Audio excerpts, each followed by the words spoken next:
Kanál Čtení do sluchátek uvádí: Bratře, prosím, odpusť mi.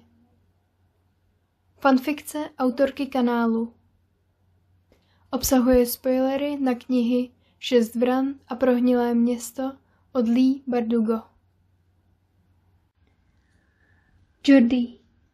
Ruku v ruce procházeli tou nejšpinavější ulicí, jakou v Barelu zatím viděli. Jordi pevně svíral svého bratra a přemýšlel, kde by dnes mohli spát. Začínalo se stmívat a teplota klesala. Nakonec si vyhlédli místo pod schody v průchodu za nějakou malou hospodou. Jak se z tohohle dostaneme? Přemýšlel Jordi. Vzpomněl si, jak jednou utekl z domu, když se s tátou pohádali. Tenkrát mu bylo asi 7 nebo 8. Pohádali se kvůli naprosté hlouposti. Byl už pozdě večer, ale Jordi mu se ještě nechtělo jít spát. Táta se ho snažil přesvědčit, ale Jordi neposlouchal. Otočil se a běžel, kam ho nohy nesly.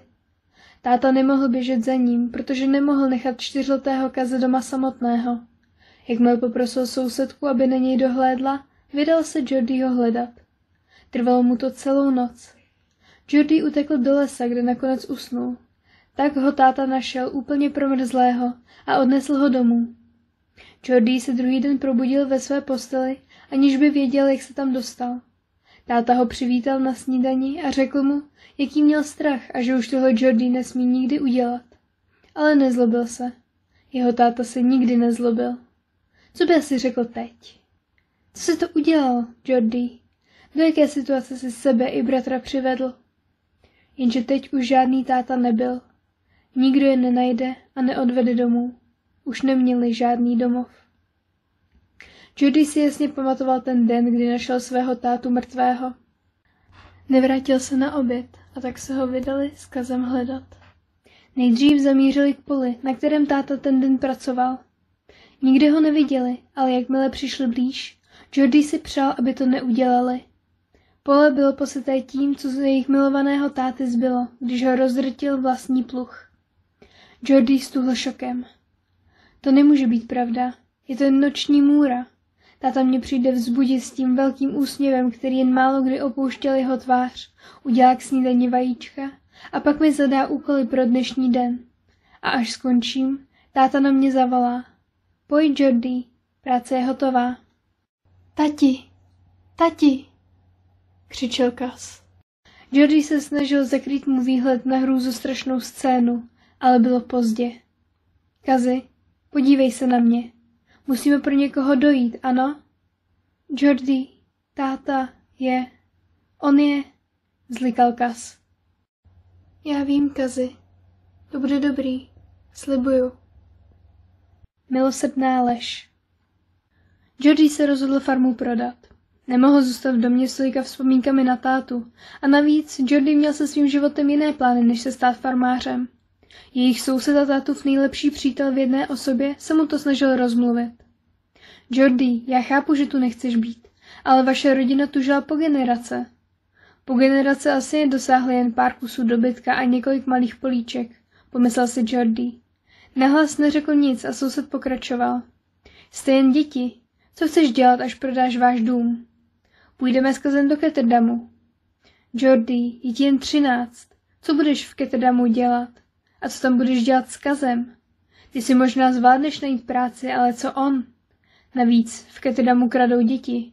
Musel bys Kaze pořád hlídat, protože bys o něj taky mohl přijít. Já se o nás dokážu postarat. Budu poslíček a Kaz bude chodit do školy. Zařídím nám lepší život, než bychom měli tady. Nemyslím si, že je to dobrý nápad. Můžete s Kazem zůstat u nás, postaráme se o vás a můžeme vám pomáhat na farmě. Podle práva teď farma patří mně. Můžu si s ní dělat, co budu chtít. Tady mě nic nečeká. V Ketterdamu jsou daleko lepší příležitosti a aby člověk vydělal, musí jen trochu zainvestovat. K tomu potřebuju peníze. Myslím, že je to daleko složitější. Co o tom víte? Vy jste jen farmář, žádný obchodník. Vím toho víc než ty. Jsem dospělý a ty dítě. Už jsem dost velký na to, abych chápal, jak fungují peníze.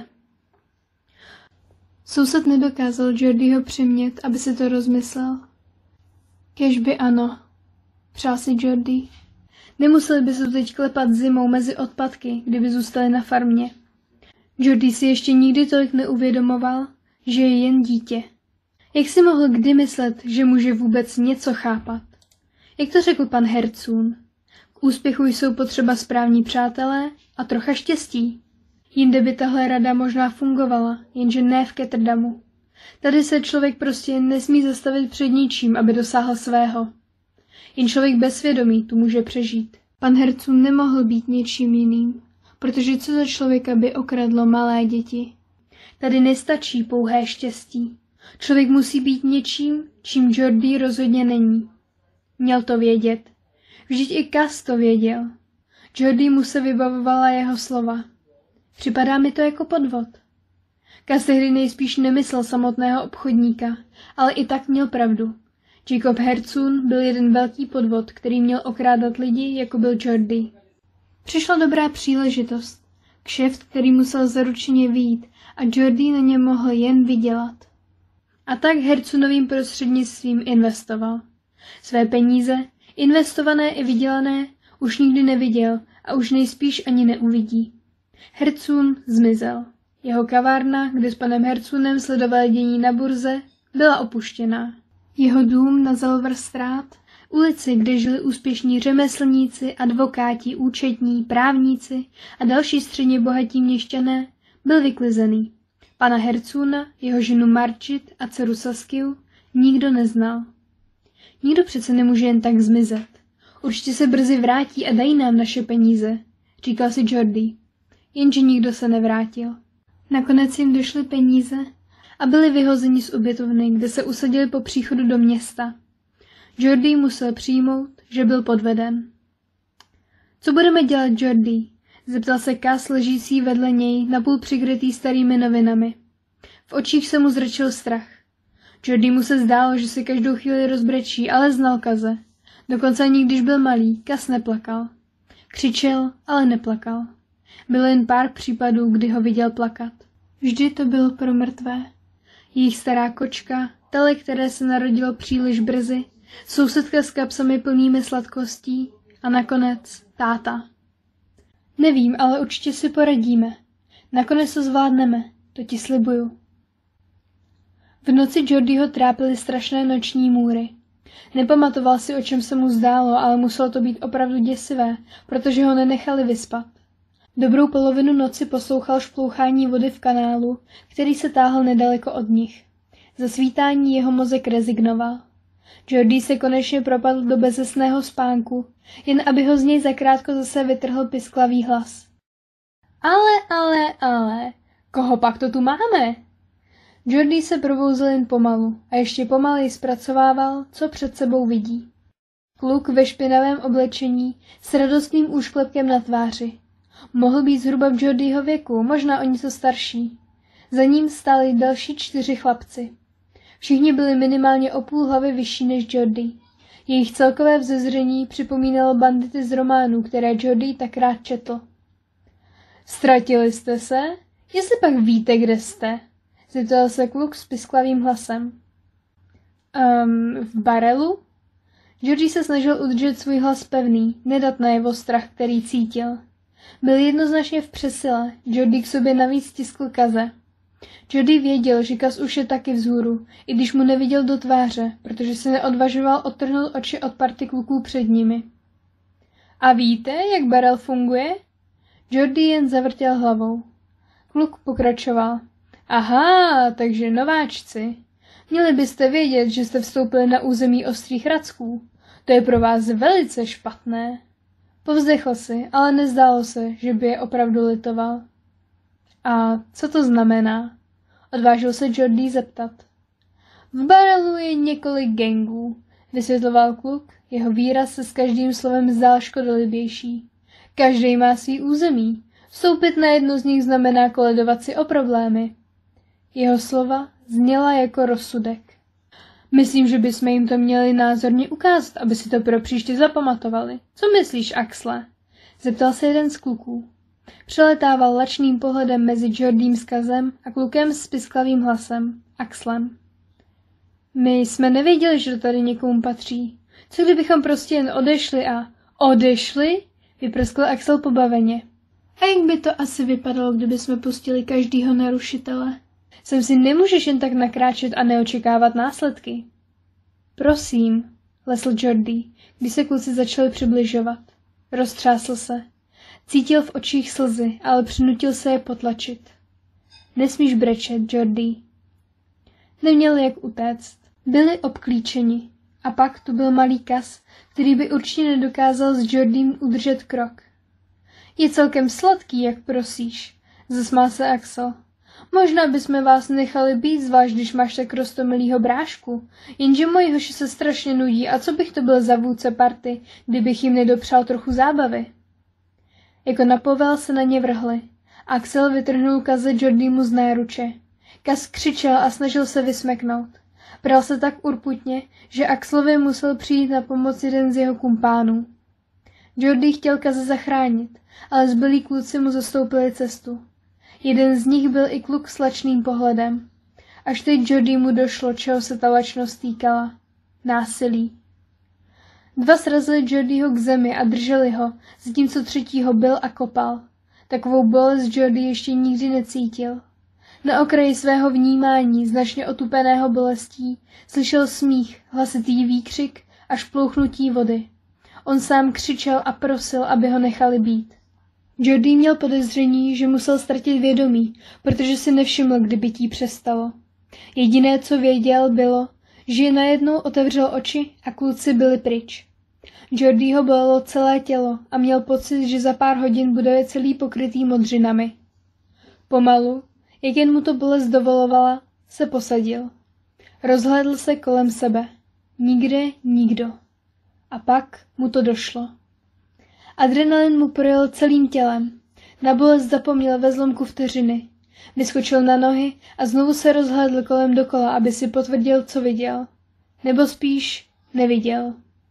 Cas byl pryč.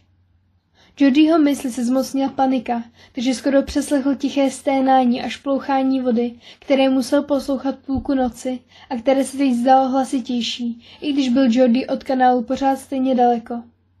Těch pár metrů dělících ho od kanálu se Jordimu zdalo prakticky nekonečných. Cas tam třeba vůbec být nemusel.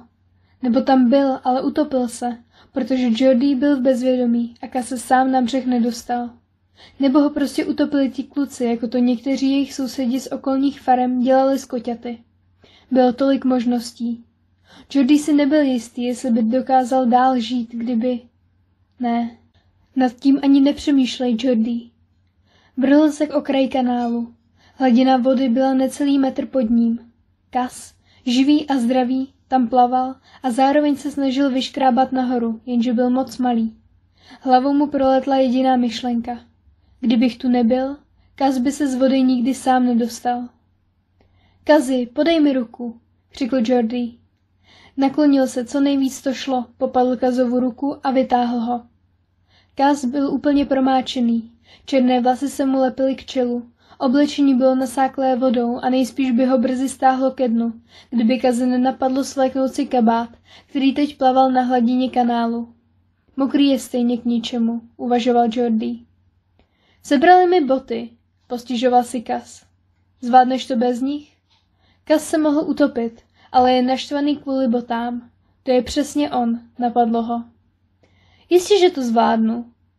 Jordi dal Cazovi alespoň svůj suchý kabát, aby mu nebyla taková zima. Vyrazili dál do barelu. Dostali se až do přeplněných chudinských get. Budovy tady byly polorozpadlé a namačkané na sobě. Vlastně se dost podobaly svým obyvatelům. Všichni špinaví, nalepení jeden na druhého, aby se zahřáli. Jordi si je pozorně prohlížel. Někteří měli podivnou vyrážku, pro Jordiho naprosto neznámou. Radši vedl Caze co nejdál od nich. Mám hlad, fňukal Cas, když se usadili v novém úkrytu. Byla to jen hromada rozbitých dřevěných beden. Neměli nic, čím by ji mohli udělat hezčí, tak ji alespoň vymysleli jméno. Hnízdo. Bylo to celkem odpovídající. Jordi s Cazem byli tak trochu jako ptáčata, která čekají, až je někdo přijde nakrmit. Jenže nikdo nepřicházel. Já ani ne, odpověděl na to Jordi. Kaze to rozesmálo. Jeho smích byl tak nakažlivý, že se k němu Jordi musel přidat, i když jejich situace byla spíš k pláči než k smíchu. Smáli se, až se za břicho popadali, až nakonec Jordi objal Kaze oběma rukama a prohlásil. Doteďka nad námi mělo tohle město navrch, ale uvidíš, kdo nakonec vyhraje. Druhý den se Jordi probudil s horečkou. Tak zle mu snad ještě nikdy nebylo. Hlad a zima na tom také měli svůj podíl. Ka se snažil o Jordiho postarat, jak nejlépe uměl. Nosil mu vodu, otíral mu čelo vlhkým kapesníkem a zkoušel sehnat něco k jídlu. To poslední mu moc nešlo. V okolí nebylo jídla na zbyt, nikdo nevyhazoval nic, co mohl sám sníst. Ale Jordi by v žaludku nejspíš stejně nic neudržel. Nemoc postupovala rychle. S každou hodinou horečka jen stoupala, alespoň nakolik mohl Jordi soudit. Měl příšernou žízeň. Byl unavený. Každý sval v těle ho bolel, skoro se nedokázal pohnout. Už pomalu nedokázal ani myslet. Usínal a zase procital. Realita mu splývala se sny. Chvilku měl pocit, že je zpátky na farmě. Táta ho volal. Pojď, Jordi, práce je hotová. Táta pracoval na poli, zatímco Jordi měl za úkol natřít plot kolem domu a dávat pozor na Kaze, který si hrál na dvorku. Táta přišel až k ním a vzal Kaze do náruče. Uděláme večeři, co vy na to? Jordi radostně jásal. Měl takový hlad. A najednou seděli u stolu a Jordi jedl snad to nejlepší jídlo, které kdy ochutnal. Ale s takovým hladem, jaký měl, by mu snad chutnaly i hřebíky. A pak se probudil. Jeho žaludek úpěl nad nedostatkem potravy. Jak dlouho jsem byl mimo? Mohlo to být pár minut, pár hodin, ale i pár dní. Ale vše vypadalo pořád stejně. Až na Kaze. Vrátil se chvíli potom, co se Jordi probral. Byl mnohem bledší než obvykle a... Jsou to puchýřky na jeho kůži? Jordi je už měl také, ale doufal, že by se od něj Kaz nějakým zázračným způsobem nenakazil. Přinesl jsem něco k jídlu, řekl Kaz. Jeho hlas byl podivně tichý a zněl jinak. Jordi s velkým úsilím zvedl ruku a popadl to, co Kaz držel v ruce. Aniž by vůbec přemýšlel nad tím, co to je, strčil si to do pusy, rozžvíkal to a spolkl. Jedl jsi? Zasýpal. Postihuje ta nemoc i hlasivky? Jisté bylo, že ho bolely tak, že ze sebe nedokázal vydat víc než pár slov. Kaz neodpověděl a Jordi se cítil ještě hůř. Já se mám o svého bratra postarat. Nemá to být obráceně. Ještě k tomu mu Kaz přenechával jídlo. Jordi nedokázal udržet oči otevřené. Opět se propadl do hlubin snění. Besnech se neustále vracel domů. Zdálo se mu o jídle, o teplé posteli, o radosti, jakou cítil před tátovou smrtí každý den a bral ji za samozřejmost. Už ji tak brát nikdy nebudu.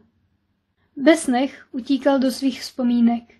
Zdálo se mu o tátovi, o Kazovi a jak si spolu vždy hráli, o zvířatech, která chovali, o práci, kterou bylo třeba udělat. Ani slůvkem bych si nestěžoval, jen kdybych mohl zase pracovat na farmě. Se zvyšující se horečkou začaly jeho sny být jiné, víc, temné. Vytratila se z nich veškerá radost. A navíc měl Jordi pocit, že ho něco sleduje. Periferním viděním vídal stín, obrys lidské postavy, možná stejně velké jako Kaz, ale když se otočil, bylo to pryč. Jednou ho táta poslal do stodoly najít Kaze.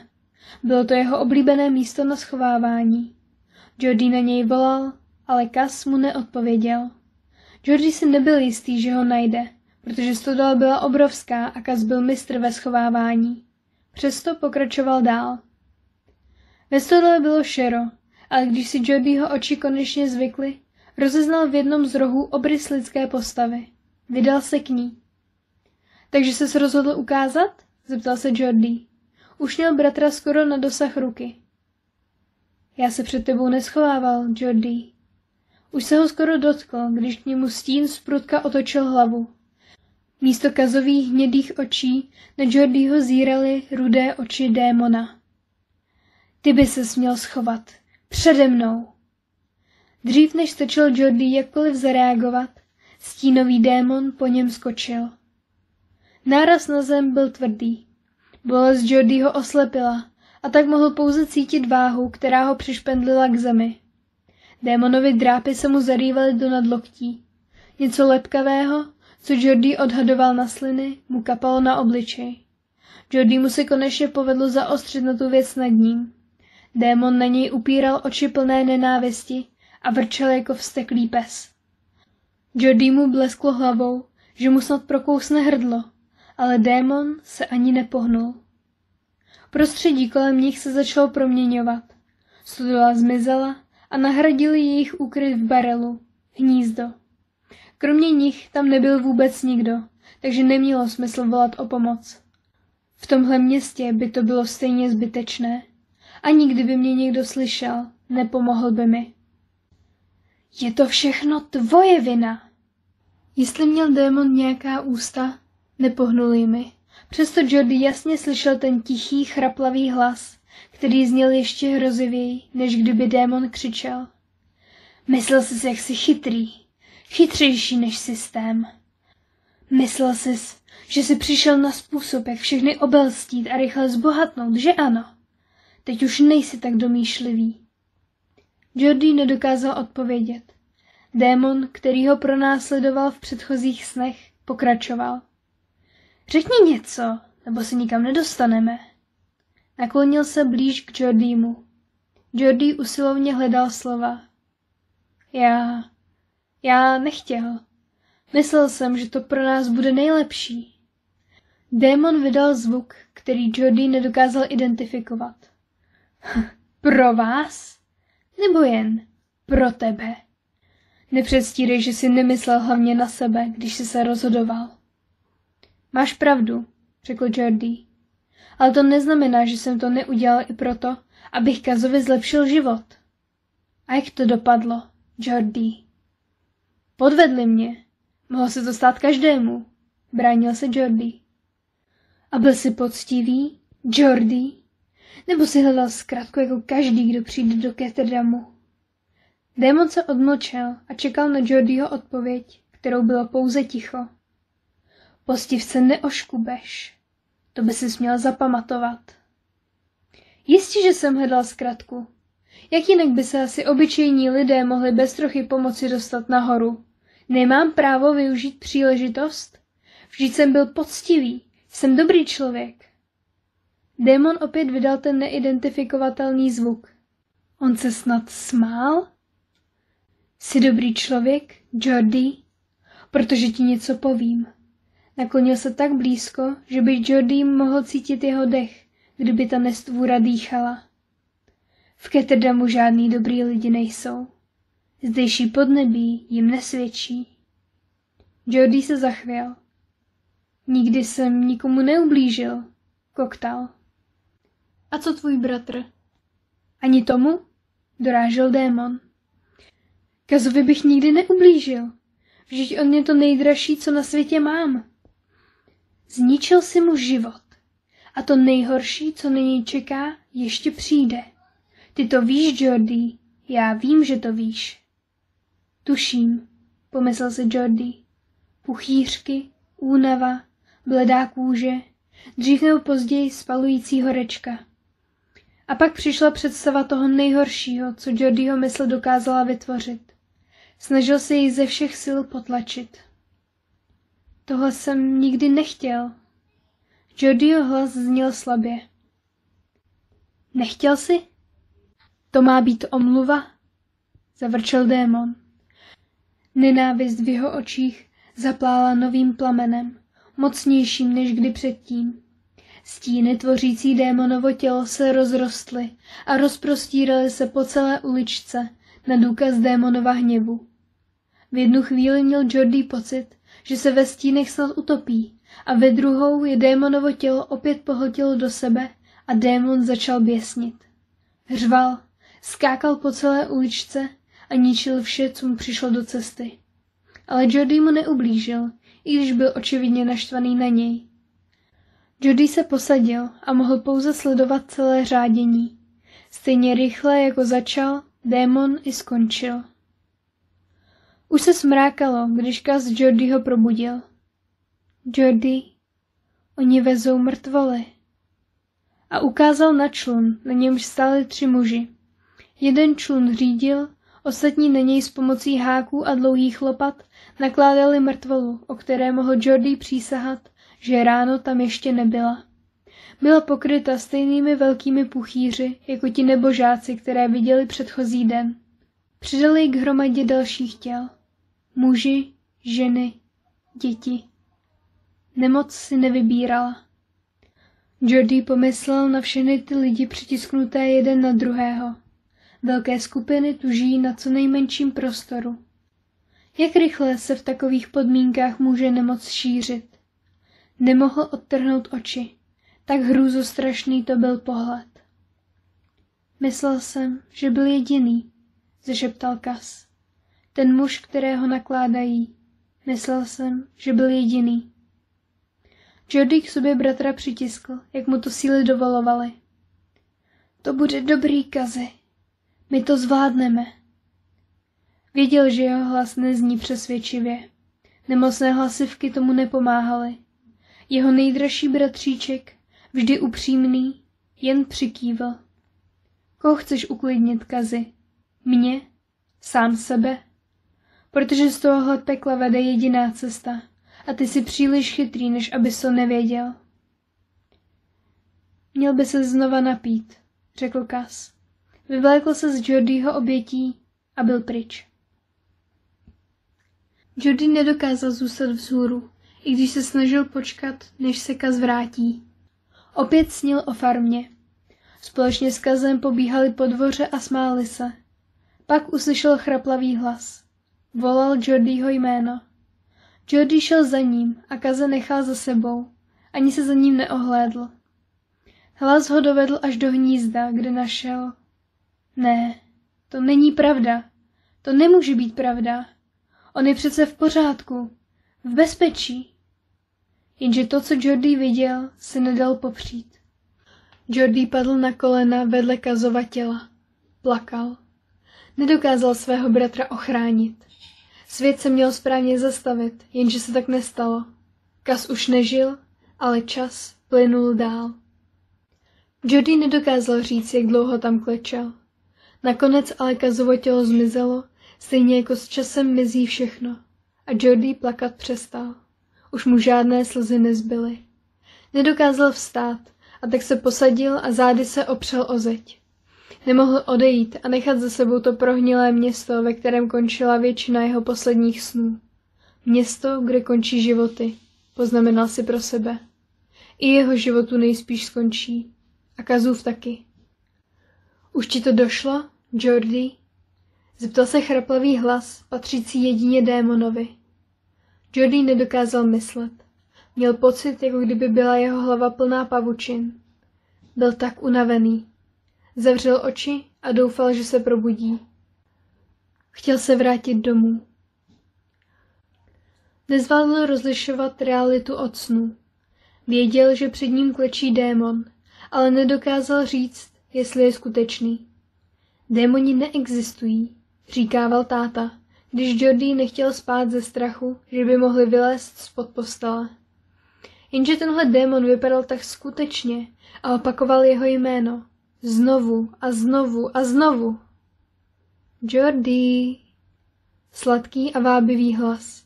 Hlas Jacoba Hercuna. Jordy.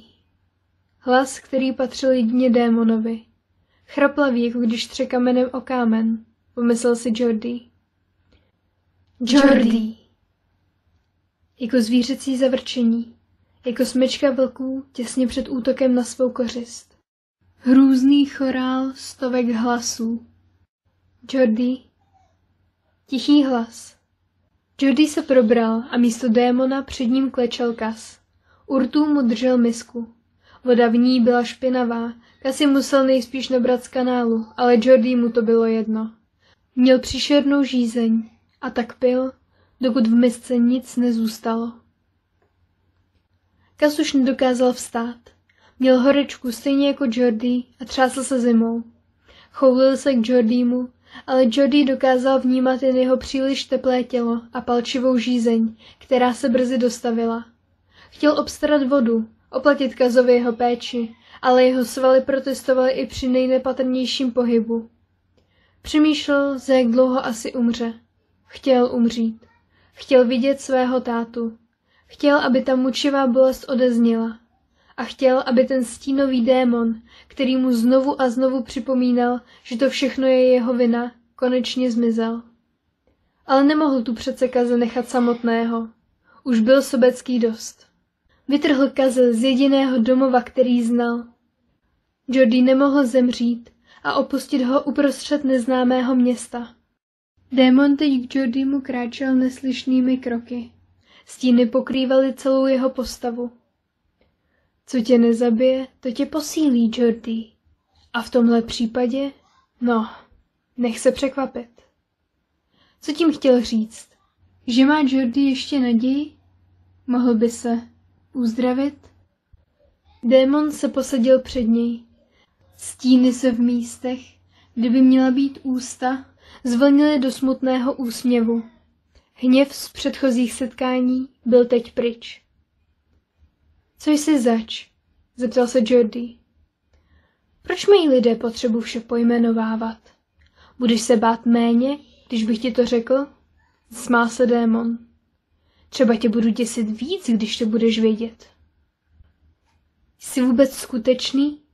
Nebo jen halucinace způsobená horečkou? Možná jsem obojí. A možná nejsem nic z toho. Proč mi prostě neodpovíš? Ptal ses, co jsem zač. Odpověď by byla komplikovaná, ale pro zjednodušení ti můžu říct, že jsem něco jako tvoje svědomí. A jsem stejně skutečný jako tvoje svědomí. Otázka zní, máš svědomí? Samozřejmě, že mám. Já vím, že ano. Pojď se mnou, něco ti ukážu. Démon mu podal ruku a vytáhl ho na nohy. Ruku v ruce kráčeli ulicemi a Jody mu to bolestně připomínalo procházky městem s Kazem, když byli oba zdraví. Démon ho dovedl až k místu, kde se jeden z kanálů vléval do moře. Stínovou končetinou ukázal na mělčinu u jednoho z přístavů. Na hladině pluly mrtvoly. To musel být smrťákův vor, kam odváželi na člunech oběti neštovic. To je tvoje a Kazova budoucnost, pronesl démon tiše, možná až lítostivě. Pro Jodyho to znělo spíš jako vysvobození, ale bylo tam to jedno slovo. Kazova. Jeho bratříček měl před sebou celý život. Nemohl zemřít tady a teď. Měl zemřít až za hodně dlouho, obklopený početnou rodinou a přáteli, a být pohřbený do hlíny, označené náhrobkem. Vážně bylo Kazovým osudem, aby skončil jako bezejmenné tělo spálené na moři, bez místa, kde by na něj mohli vzpomínat, bez lidí, kteří by vzpomínali. Myslíš, že Kaz zemře? Jodyho oči se zalily slzami. Můj bratr zemře kvůli mně, kvůli mé hlouposti. Ale možná to tak bylo lepší. Zemřou spolu a Kaz tak nezůstane sám. Ale Kaz si nezaslouží zemřít. Problesklo Jodymu hlavou. Tvůj bratr přežije, ale zároveň zemře. Co to znamená? Démon se na ní podíval a Jodyho vidění na moment zčernalo. Připomínalo to dlouhé mrknutí. Když zase viděl, přál si, aby radši oslepl, než vidět takovou hrůzu. Ocitli se přímo na smrťákově voru. Mrtvoly, které zahlédl v dálce, měl možnost si teď prohlédnout detailně. Jejich kůže byla bledá a posetá mokvajícími puchýřky, ústa modrá, oči bez jakékoliv známky života. Některé se už rozkládaly. Uprostřed celého výjevu leželo Kazovo tělo s otevřenýma prázdnýma očima. Nad ním se tyčil démon. Tvůj bratr se ze smrťákova voru nikdy úplně nedostane. Podívej se, co jsi udělal, Jody. Jody se nechtěl podívat. Upíral oči dolů. Podívej se, vyštěkl démon. Příkaz protěl vzduch jako švihnutí bičem. Jody vzhlédl. Kazovo tělo tam leželo. Byla to nepopiratelná skutečnost. Stejně jako démon. Stíny obklopující celé jeho tělo se začaly ztrácet. Vypadalo to, jako kdyby je z démona někdo postupně smíval proudem vody. Začal se objevovat malé hubené tělo, černé vlasy a hnědé oči, které Jordi znal stejně dobře jako své vlastní. Patřily totiž Kazovi. Jeho bratr byl živý i mrtvý. Podívej se, hlesl Kaz, stojící nad svým vlastním mrtvým tělem. Jeho hlas skřípal, nemoc nejspíš nenávratně poškodila hlasivky. Oči ztratily tu dětskou jiskru a teď na Jordiho zírali chladným pohledem. Horečka spálí vše, co zbylo z tvého bratra, a zůstanu pouze já. A kdo jsi? Jordimu se třásl hlas. Bál se odpovědi. Mé jméno je Kaz a jsem... Na jeho tváři se objevil posměšný úsměv. Kaz se odmlčel pro dramatickou pauzu. Jsem prostě jeden z těch parchantů, který dokáže odchovat jen barel. Tak to přece nemusí skončit. Nemám na výběr. Vždy máš na výběr. Zklamal si mě, Jordi. Ty jsi byl starší. Ty jsi měl mít rozum. Teď už mi nemůžeš mluvit do života. Nemáš právo určovat, jaký můj život bude. Co na to mohl Jordi říct? Že to odkaze není fér? Protože to nebyla pravda. Kaz měl plné právo se na Jordiho zlobit. Ne zlobit, napadlo Jordiho. Kaz by mě měl nenávidět. Snažil jsem se, Kazi. Chtěl jsem pro nás oba lepší život. Bránil se chabě Jordi. Kazův pohled nepatrně změkl. Jordi už neviděl hněv, jen smutek a zklamání. Mnohem víc to připomínalo bratra, kterého Jordi znal. Zůstaň se mnou, Jordi. Neopouštěj mě.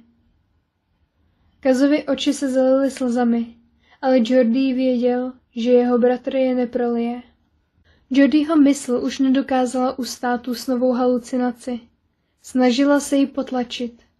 Obrysy se rozmazávaly a měnily se do staré, krásné vzpomínky. Mě nechytíš, Kazi, smál se Jordi. Běhali spolu po obrovské louce a hráli na babu. To není fér, Jordi, křičel za ním udýchaný Kaz. Máš delší nohy a já už nemůžu. Nevzdávej se.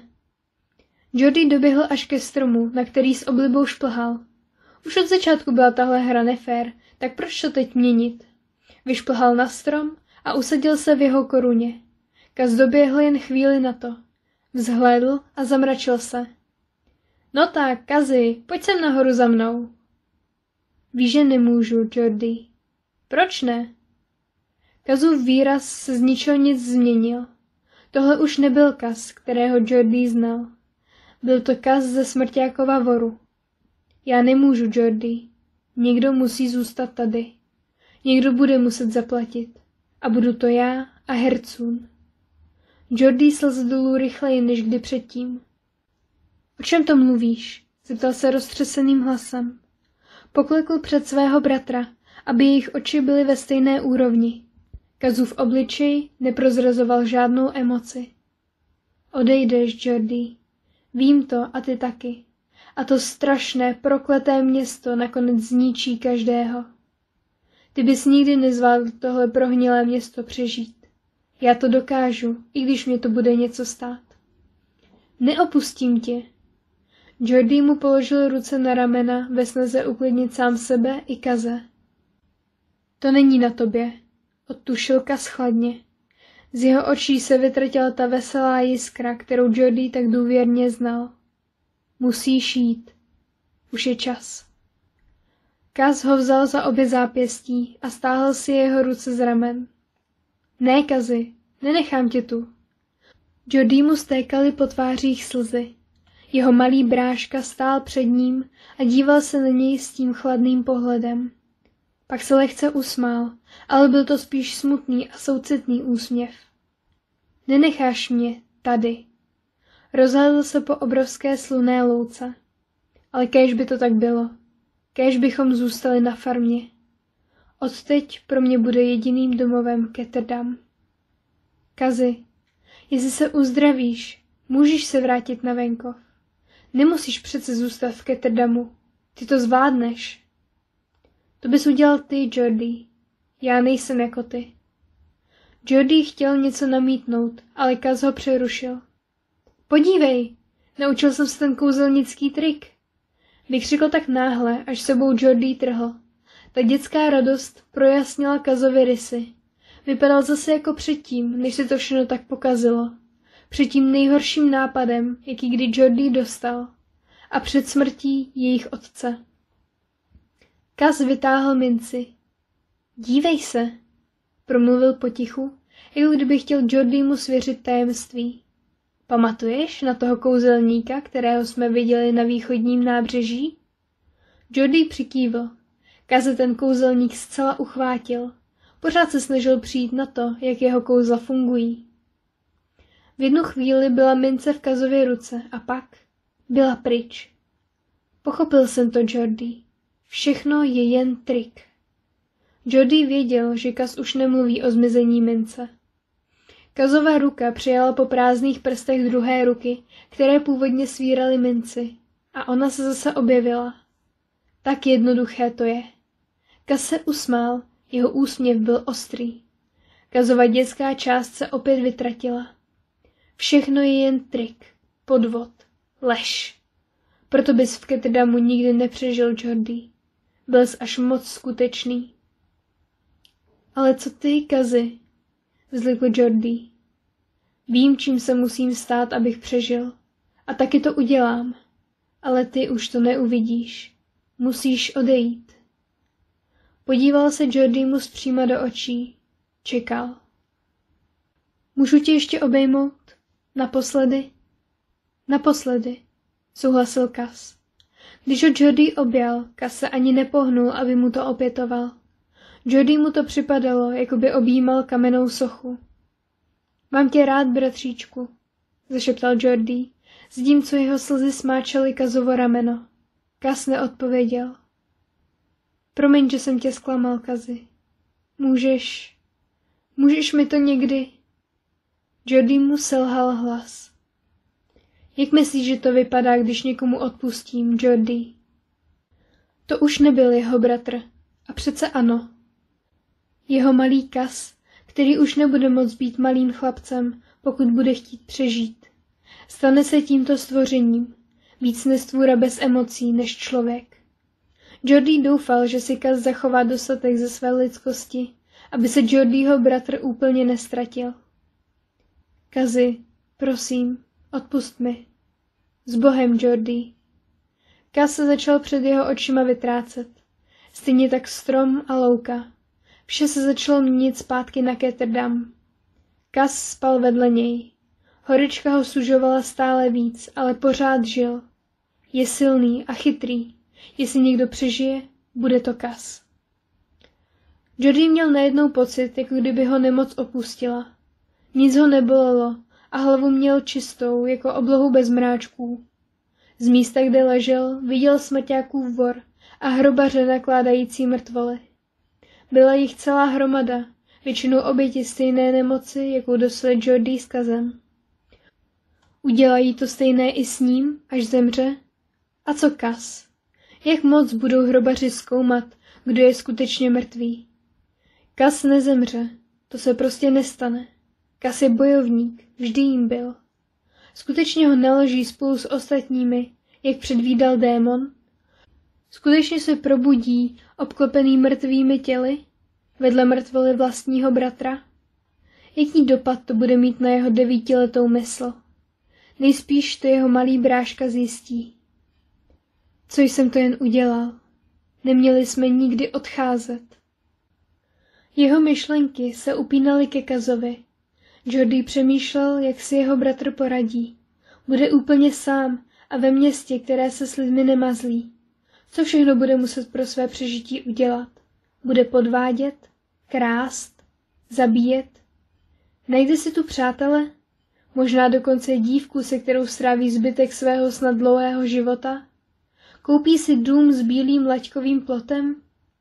Zažije to, co Jordi už ne? Bude šťastný? Může vůbec něco jako štěstí v Ketterdamu najít? Jordy mu se chtělo spát. Věděl, že až zavře oči, už se neprobudí. Snažil se. Opravdu se snažil, ale cítil, že už dlouho nebude moc vzdorovat. Slyšel hlas jejich otce, jak ho volá. Pojď, Jordy, práce je hotová. Tomu vždy říkal. Je čas. Kazi, prosím, odpusť mi.